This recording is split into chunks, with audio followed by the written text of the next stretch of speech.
भाई मैं अभी रील स्क्रॉल कर रहा था और एक रील स्क्रॉल करते ही आई और उसमें भाई साहब ने बहुत सारी बातें सरकार के खिलाफ कही हुई हैं और काफ़ी नेगेटिव हो रखे हैं।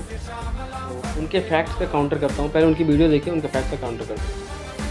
नेशनल देशद्रोही बन गया है। तो अभी रिसेंटली लक्ष्य चौधरी और उनके दोस्त जापान ट्रिप पे गए हुए हैं। वहाँ पे जाके ही प्रेजिंग जापान के लोगों का सिविक सेंस। जैसे कि एस्केलेटर्स में जापान में हमेशा लोग लेफ्ट साइड में खड़े होते हैं ताकि किसी को इमरजेंसी हो तो वो राइट साइड से जल्दी जा सके। जापान की क्लीनलीनेस की बात कर रहा है वो। तो मैं 2 दिन, एक दिन 20,000 स्टेप, एक दिन 34,000 स्टेप घुमा हूँ टोक्यो में। मैं उन 2 दिन ये जूते पहना था और नीचे से जापान के लोगों का ड्रेसिंग सेंस, उनका डिसिप्लिन। ट्रेन मेट्रो में कोई कुत्तों कूद के अंदर नहीं घुस रहा। बट शायद लक्ष्य भाई ये भूल गए कि हमने जापान की इकोनॉमी को पछाड़ दिया। We became the 4th largest economy. भले ही वुमेन सेफ्टी में हमारी देश की रैंकिंग 131 है एंड जापान की 22। भले ही हमारी पर कैपिटा इनकम जापान से 12 टाइम्स लोअर है। भले ही हमारी पासपोर्ट की रैंकिंग 85th है एंड जापान की 2nd है। भले ही हमारे पास सिविक सेंस नहीं है। भले ही हमारी रोड्स एक एडवेंचर स्पोर्ट्स की फीलिंग देती है। हमने रोड बनाने में स्पेस टेक्नोलॉजी का उपयोग किया।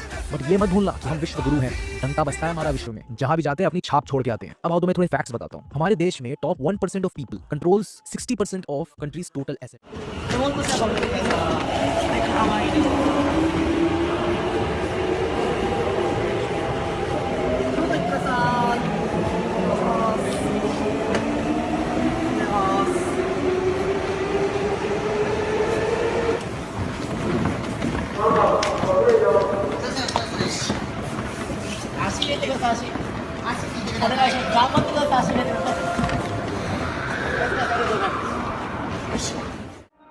तो भाई साहब पहले वीडियो का रिप्लाई ये है, पहली बात तो ये है कि अगर कोई भी देश प्रोग्रेस करता है तो स्टेप बाय स्टेप प्रोग्रेस करता है। यूट्यूब पे एक वीडियो पड़ा हुआ था, उसको मैंने रिसर्च किया है, तो वो जापान का ही है। किस तरीके से वहाँ पे मेट्रो और ट्रेन्स ने प्रोग्रेस किया है कि लोगों को वहाँ पे धक्के दे करके वहाँ पे गेट बंद किए जाते थे। और आज की कंडीशन जो भी है, आज लोगों ने अच्छा काम किया है, तो हमारा भी देश अच्छा काम करेगा और हम लोग भी एक स्टेप बाय स्टेप आगे बढ़ेंगे और प्रोग्रेस करेंगे। और भाई साहब वीडियो स्टार्ट ही हुई है स्टेप्स काउंट को लेकर के।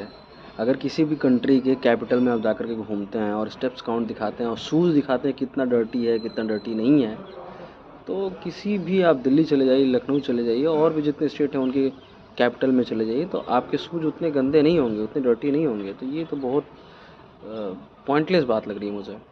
अब भाई हाँ, हमने जापान के इकॉनमी को पछाड़ दिया है। We became the 4th largest economy in the world.